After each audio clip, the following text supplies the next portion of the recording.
एक बार एक भक्त हुआ बड़ा ही सरल स्वभाव का। वो क्या करता था, एक परिवार में एक बालक का जन्म हुआ। बालक बड़ा हुआ, 20-25 साल का हो गया, लेकिन वो इतना खाता था कि उसके परिवार वाले उसको खिला खिला करके परेशान हो गए। बहुत मोटा था, खूब खाता था, और जैसे भोजन करने बैठे और खाते रहे बहुत ज्यादा। पूरे परिवार ने खाना खा लिया लेकिन उसका खाना खत्म नहीं होता था। तो उसके घर वाले उससे परेशान हो गए, फिर डांट देते थे। तो लोग कहते थे भैया कितना खाता है, तो खाते समय कहता है दाने दाने पर लिखा है खाना हर का नाम। तो उसके घर वाले बोलते कैसे दाने दाने पर बोल रहा है, बोरी बोरी पर लिखा है बोलो, क्योंकि वो एक बार बैठ गया तो 10 लोगों का खाना खा लेता था। तो एक दिन उसके घर वाले बड़े परेशान हुए उसके खाने की वो आदत से, तो उसको घर से निकाल दिया। अब वो बालक बेचारा घर से निकल गया, अब तो भूखा प्यासा बड़ा कष्ट हो रहा है। थोड़ा आगे गया तो वापस घर में लौट के आया। घर वाले बोले हमने भगाया था, कैसे वापस आए? तो बालक कहता है कि मुझे लगा कि मेरे जाने से, मुझे भेजने से अब आप लोग को पछतावा हो रहा होगा, इसलिए हम वापस आ गए। तो वो कहता है आप लोगों के लिए हम वापस आए, लेकिन घर वाले कहते तुम्हारे जाने से किसी को कोई दुख नहीं हो रहा, इसलिए वापस चले जाओ। अब वो बालक बेचारा वापस गया। अब वो सोचे कि हम ऐसा क्या करें जो करने से खाने को मिल जाए। कोई काम भी नहीं मिल रहा है, दिन भर भूखा प्यासा चल रहा है। लेकिन चलते चलते चलते चलते एक आश्रम दिखाई दिया, और आश्रम के द्वार पर एक मोटे ताजे महंत जी दिखाई दिए। उसने गया, पूछा, और बाहर से देख के लगा कि इनके घर में खूब खाने को मिलता होगा, तभी ये इतने मोटे हो गए। अब जैसे उसने देखा, पास में जाकर के पूछा महात्मा जी आप ये बताइए आपके ये आश्रम में खाने को मिलता है क्या? पहले तो ये बताइए आप इतने मोटे ताजे। तो उन्होंने कहा कि देखो भैया, हमारे आश्रम में जो भगवान को भोग लगता है फिर उसके बाद खूब चकाचक भोजन मिलता है, इसलिए हम इतने मोटे हैं। तो भीतर गए तो 4-5 महंत जी और साधु संत खूब मोटे ताजे। उसको बड़ा आनंद हुआ। तो बालक बोला कि हमको भी यहाँ रखेंगे आप? यहाँ रहने का कोई नियम होगा? तो गुरु जी ने कहा कि बेटा रहना चाहते हो तो रह लो, यहाँ रहने का कोई नियम नहीं, बस एक शर्त है भगवान का भजन करना है। और जैसे उसने कहा मुझे रख लीजिए, साधु संत बोले कि ठीक है रह लो, बस आरती में आना है, भगवान की आरती पूजा पाठ में शामिल होना है, और भंडारा रोज चलता है, तुमको जितना मन करे खा लो। बेटा उसको बड़ा आनंद आ रहा है। गुरुजी से पूछा कि गुरुजी कितने बार खाने को मिलेगा? गुरुजी बोले भंडारा 5 बार चलता है, जो पंगत होता है 5 बार चलता है। तब वो बोला कि गुरुजी हम 5 ही बार बैठे तो कोई दिक्कत तो नहीं है ना? गुरुजी बोले कोई दिक्कत नहीं, बैठ जाओ, खा लो, खूब खा लो, जितना मन करे खा लो। लेकिन वो सुबह से लेकर के शाम तक 5 बार खाना खाता था। जितने बार पंगत बिठाया उतने बार खाने को बैठ जाता था, खूब खाता था। और एक दिन जैसे सुबह उठा, मंदिर गया, दर्शन किया, भगवान को प्रणाम करके आया, तो उस दिन देखता है खाने पीने का कोई नाम नहीं ले रहा है। तो जाकर के जो भंडारी जी थे उनसे जाकर के पूछा भैया आज क्या है, ऐसा क्यों कुछ नहीं बना रहे? तो बोले कि आज ऐसा है, यहाँ पर आज चूल्हा नहीं जलेगा क्योंकि आज एकादशी है। अब तो उसको इतना तकलीफ हुआ, एकादशी खाने को नहीं मिलेगा। नहीं नहीं नहीं, खाने को नहीं मिलेगा, आज तो सबको व्रत रखना है। अब जैसे उसने व्रत की सुन लिया, उसको इतना दर्द हुआ, बड़ा दुख हो रहा है। मैं खाने के लिए यहाँ आया था और खाने को ही नहीं मिल रहा है। तो गुरुजी के पास गया, गुरुजी क्या करें, कोई तो उपाय बताइए। गुरुजी बोले बेटा क्या है, क्या हो गया? तो वो बालक कहता है गुरुजी मैं एकादशी व्रत नहीं कर पाऊंगा। गुरुजी बोले तो करना पड़ेगा, नियम है यहाँ का।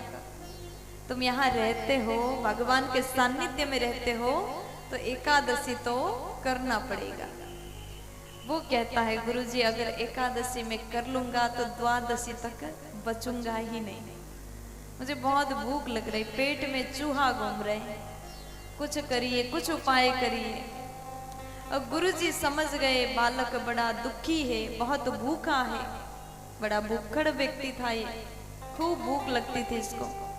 तो गुरुजी बोले एक काम करो, भंडारी जी से कहते इसको एक व्यक्ति का भोजन जो अन्न है, आटा, सब्जी, भाजी, दाल, चावल सब इसको दे दो। अब वो बोला एक व्यक्ति के खाना से मेरा पेट नहीं भरेगा, 2 व्यक्ति के लिए जितना होता है उतना दे दीजिए। तो गुरुजी बोले ठीक है, इसको 2 व्यक्ति का खाना दे करके भेजो। नदी के किनारे जाओ, वहां जाकर के स्वयं बना लो और खा लो। वो बोला ठीक है गुरुजी चल रहा हूँ। गुरुजी बोले बेटा बनाना आता है? तो कहता मरता क्या नहीं करता, आता है, मैं बना लूंगा, जैसा बने बना के पाऊंगा। अब वो व्यक्ति गया, नदी किनारे बैठ गया और बैठ करके खाना बनाना प्रारंभ करता है।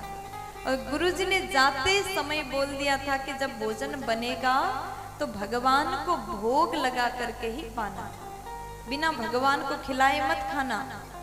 बोला ठीक है, भगवान को भी दूंगा और मैं भी खा लूंगा। अब वो व्यक्ति गया, खूब अच्छे से उसने रोटी, सब्जी, दाल, चावल खूब बनाया। अब जैसे भोजन बना करके पूरा हुआ और बैठ करके राम जी को बुलाने लगा। अब जैसे घंटों तक इसने बुलाया, राजा राम आइए, प्यारे राम आइए, भोजन करिए। अब भगवान ने सोचा कि इसको वो विधि पता नहीं है जो मंदिर में पर्दा लगा करके घंटी बजाते हैं और भगवान ने भोजन कर लेते हैं तो ये पर्दा खोल करके प्रसाद पाते हैं। इसको वो नियम नहीं पता। ये भक्त ऐसा है जिसको नियम का ज्ञान नहीं है, लेकिन इसका मन साफ है, पवित्र मन है। गुरुजी ने कहा था भोग लगा के खाना है तो भोग लगा दिया और ये इंतजार कर रहा है जब तक राम जी ना खाएंगे तब तक हम कैसे खा लें। उनको भी बेचारे भूख लगी होगी, आज आश्रम में वैसे भी मिलना नहीं है। प्यार से बुलाया, इसके सरलता में भगवान प्रकट हो गए। बोलिए रामचंद्र भगवान की जय हो। जैसे भगवान आए हैं तो ये देखता है, इसको बड़ा आश्चर्य हुआ और कहता है प्रभु आपको हमने बुलाया था, क्योंकि गुरुजी ने कहा था देकर ही खाना, इसलिए आपको तो हमने दिया। और भगवान अकेले नहीं आए, साथ में जानकी जी भी आई है। तो भक्त बोला ये कौन है साथ में? तो भगवान बोले ये हमारी पत्नी है, इनको भी हम लेके आए। अब तुमने भोजन बनाया है तो हम अकेले थोड़ी खाते, इनको भी खिलाना है, तो थोड़ा सा दे दो, हम दोनों खा लें। तो उसने अच्छे से भोजन परोसा और दोनों ने भोजन कर लिया। माता जी ने, भगवान ने भोजन पा लिया। अब इसने बेचारे ने 2 व्यक्ति का भोजन ले गया था, अन्न 2 व्यक्ति का था। जैसे सीताराम जी ने भोजन पाए तो थोड़ा सा ही बचा, इतना सा बचा, खत्म हो गया। बड़ा दुखी हुआ, खाने के लिए गया था, खुद भूखा रह गया। अब वापस आश्रम गया। जैसे जैसे 15 दिन बीत गया और दूसरी बार एकादशी आया, उसने सोचा इस बार, तब हमने एक व्यक्ति के लिए भोजन एक्स्ट्रा ले गए थे, भगवान के लिए और हमारे लिए था, और तब भगवान एक नहीं आए थे, 2 आए थे। अब एक काम करूंगा, इस बार 3 लोगों की खाना लेकर के जाना पड़ेगा। गुरुजी आपने कहा था राम जी को खिलाना, राम जी अपनी पत्नी को भी ले आए थे, इसलिए एक काम करिए, इस बार हमको 3 लोगों की खाना दे दीजिए। तो गुरुजी बोले ठीक है ले जाओ। गुरुजी समझे कि ये बेचारा भूखा रह गया, इसका पेट नहीं भरा होगा, इसलिए ज्यादा मंगा रहा है। अब गुरुजी ने जैसे अन्न देने के लिए कहा, अन्न लेकर के गया, अच्छे से भोजन बनाया, नदी के किनारे जल भी है वहीं पर, अच्छे से बढ़िया पकवान बनाया। और उसके बाद में अब भोजन का समय आया। अब सोचता है राम जी अकेले नहीं आएंगे, दोनों आएंगे, सीताराम आएंगे, दोनों को बुलाता हूँ, भूख भी लगी, जल्दी से आएंगे तो अच्छा होगा। और फिर बुलाता है, सीताराम आइए, सिया राम आइए, मेरे भोजन का भोग लगाइए। सीताराम आइए, सिया राम आइए, मेरे भोजन का भोग लगाइए। मेरे राम आइए, माँ को साथ लाइए, मेरे भोजन का भोग लगाइए। ओ मेरे राम आइए, माँ को साथ लाइए, मेरे भोजन का भोग लगाइए। अब इस प्रकार घंटों तक बुलाया, भूख से तड़प रहा है। घंटों बाद जैसे भगवान आए तो इसने देखा अब जल्दी से आए हैं, इनको खिला दे करके स्वयं पाऊंगा। देखता है तो पिछली बार 2 आए थे, अब 2 नहीं 3 आ गए हैं। इसने देखा भैया हमने आपको बुलाया था, आपको बुलाया था, आपने पत्नी को साथ लेके आया, तब हमने कहा दोनों प्यारे लगते हो, खिला देता हूँ। लेकिन अब ये बताइए ये साथ में एक और कौन है? भगवान बोले हमारे भैया जी हैं, इनको भी भोजन खिला दो, इनको भी भूख लगी है। लक्ष्मण जी को साथ लेकर के आए हैं। तो भगत जी बोले कि इनको पहली बात नहीं हुई थी, भगवान आप एक गलत कर रहे हैं, हमारे साथ अन्याय हो रहा है, पहले बोल देते तो मैं एक्स्ट्रा खाना लाता। लक्ष्मण जी सोचे कि भगवान आप कैसी जगह लाए हैं, इस तरीके से स्वागत हमारा हो रहा है, आते ही पूछ रहा है। देखो आप किसी के घर जाओ, आप अपने मेहमान के यहाँ जाओ और आप 2-3 दोस्त को लेकर के साथ चले जाओ और जाते ही पूछ देते हैं कि ये साथ में कौन लाए, इनको भी खिलाना पड़ेगा, तो कैसा लगेगा? लक्ष्मण जी को बड़ा बुरा लगा, प्रभु आप ये कैसी जगह लाए हैं, विचित्र भक्त हैं। तो उसके बाद में भगवान बोले कोई बात नहीं, भोजन बन गया है तो हम सबको खिला दो। तो उसने कहा ठीक है बैठ जाइए, अब खा लीजिए अच्छे से। तो भगवान के लिए और माँ जानकी के लिए और लक्ष्मण जी के लिए भोजन परोसा। तो उसने बड़े अच्छे से भोजन परोसा, प्यार से भगवान ने खाए, तीनों ने खाए। फिर वो सोचता है भगवान तो खा के अंतर ध्यान हो गए। जाने से पहले ये कहता है प्रभु एक काम करो, बता दीजिए अगली बार कितने और लाओगे, ताकि अभी से पता चले तो मैं उसी प्रकार से आऊंगा तैयारी करके। आप लोग हमेशा मुझे आप धोखा देते हैं। 2 की भोजन बनाया था, 3 आए, 1 के बनाया था 2 आए, तो अगली बार कौन कौन आओगे, कितने लोग लाओगे, अभी बता के जाइए। भगवान मुस्कुराए और अंतर ध्यान हो गए, बताया है।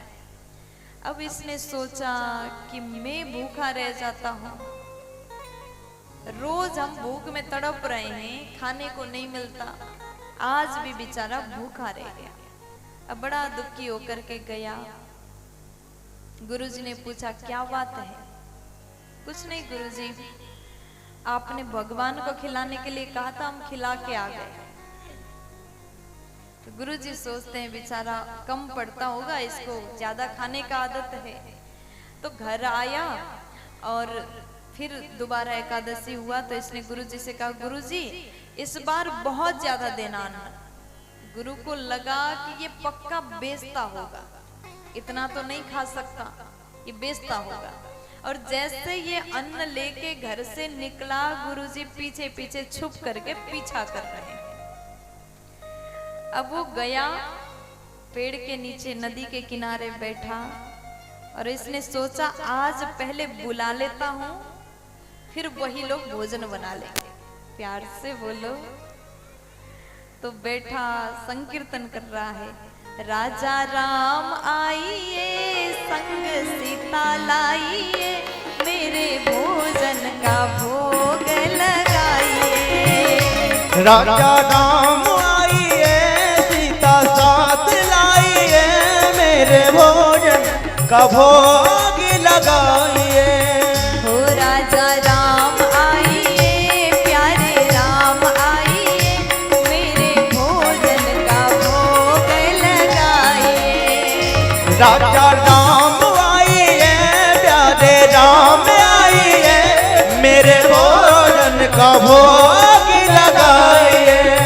हो राजा राम आइए, भैया मैया लाइए, मेरे भोजन का भोग लगाइए। और राजा राम आइए, मैं भैया लाइए, मेरे भोजन का भोग लगाइए। हो मेरे भोजन का भोग लगाइए। ओ मेरे भोजन का भोग लगाइए। अभी बैठ करके प्रार्थना कर रहा है कि भैया जी को भी लाइए और अपनी पत्नी जी को भी लाइए और भोग लगा लीजिए। और जैसे भगवान को खूब बुलाया, भगवान तुरंत प्रकट हो गए, जैसे वहां बैठे ही थे। भगवान जैसे आए तो इस बार केवल भैया को और मैया को नहीं लाए, पूरा राम दरबार उपस्थित है। बोलिए राजा राम सरकार की। अब जैसे इसने देखा, भगवान बोले बताओ भोजन कहाँ है, परोसो जल्दी हम खा के चले जाएं। तो भगत जी कहता है कि भगवान एक काम करो, आज हमने नहीं बनाया, पहले खुद ही बना लो और खाने को मिलेगा। भगवान बोले ऐसा कैसे कर सकते हो? तो ये बोला आप बता के थोड़ी गए थे कि कितने लोग आएंगे। अब देखो अगर मैंने 3 लोगों की बनाया होता तो यहाँ तो पूरे दरबार उपस्थित है, चारों भाई, हनुमान जी, भरत जी, शत्रुघ्न जी, लक्ष्मण जी, जानकी जी के साथ में भगवान आए हैं। तो भक्त बोला आप लोग बना दीजिए और भोजन करके जाइए। तो ये बैठा एक कोने में, जानकी जी चूल्हा जला रही हैं, भरत जी, लक्ष्मण जी सब्जी अमनिया कर रहे हैं, लकड़ी ढूंढ के लाए स्वयं बना रहे हैं। लेकिन ये भक्त आंख बंद करके बैठा एक कोने में। भगवान आए, पूछा कि बेटा क्या हो गया, क्यों आंख बंद कर रहे हो? ये कहता है खाने को तो मिलना नहीं है, दूसरों को खाते हुए कैसे देख सकता हूँ। आंख बंद करके बैठा है। जैसे भगवान बोले तुमको भी खिला देंगे, आंख खोलो। तो आंख खोल के देखा, भगवान सब भोजन बना रहे हैं और उसके बाद में बढ़िया भोजन पा लिया। तो गुरु जी ने देखा ये क्या कर रहा है, जब से बैठा है। देखो यहाँ भगवान को सिर्फ ये देख सकता है, गुरु जी को नहीं दिखे। गुरु जी आए और उसके बाद भक्त से, अपने चेला से पूछा कि बेटा क्या कर रहे हो, जब से तुमने भोजन भी नहीं बनाया। तो कहता है गुरुजी भोजन बन रहा है, सब बना रहे हैं भगवान लोग। अब जैसे गुरुजी ने पूछा यहाँ तो कोई नहीं है, सिर्फ तुम हो। शिष्य कहता है गुरुजी नहीं, आपको नहीं दिख रहा है क्या? यहाँ सब हैं, भगवान सीताराम जी हैं, लक्ष्मण भैया हैं, शत्रुघ्न जी हैं, भरत जी हैं, सब तो बैठे हुए हैं। जैसे बोला गुरुजी बोले कि बेटा हमको कोई नहीं दिख रहे हैं। तो चेला कहता है भगवान से, भगवान आप हमारे गुरुजी को नहीं दिख रहे क्या? भगवान बोले नहीं, हम उनको नहीं दिखेंगे, सिर्फ तुमको दिखेंगे। तो कहता ऐसा क्यों कर रहे हैं, ये हमको झूठा समझ रहे हैं, इसलिए एक बार प्रभु आप हमारे गुरुदेव को भी दिख जाओ।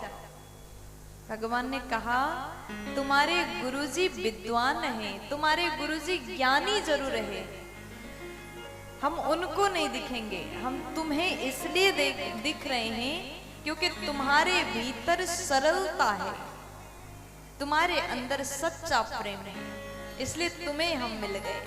लेकिन यहाँ पर भगत जी रो रो करके भगवान को बोले, एक बार हमारे गुरुजी को दिख जाओ।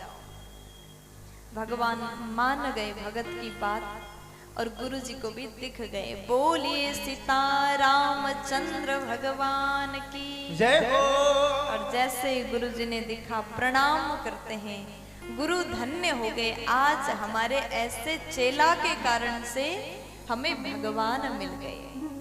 देखो होता क्या है, गुरु के कारण से चेला को भगवान मिल जाते हैं, लेकिन सरलता हो तो भगवान चेले से भी रीझ जाते हैं। भगवान आपके ज्ञान नहीं देखते, भगवान ये नहीं देखते कि आपके भीतर कितना ज्ञान है, आप कितने बड़े विद्वान हो। भगवान देखते हैं तो केवल आपका सरल स्वभाव। इसलिए भगवान को पाना है तो सरलता अपने अंदर लाइए।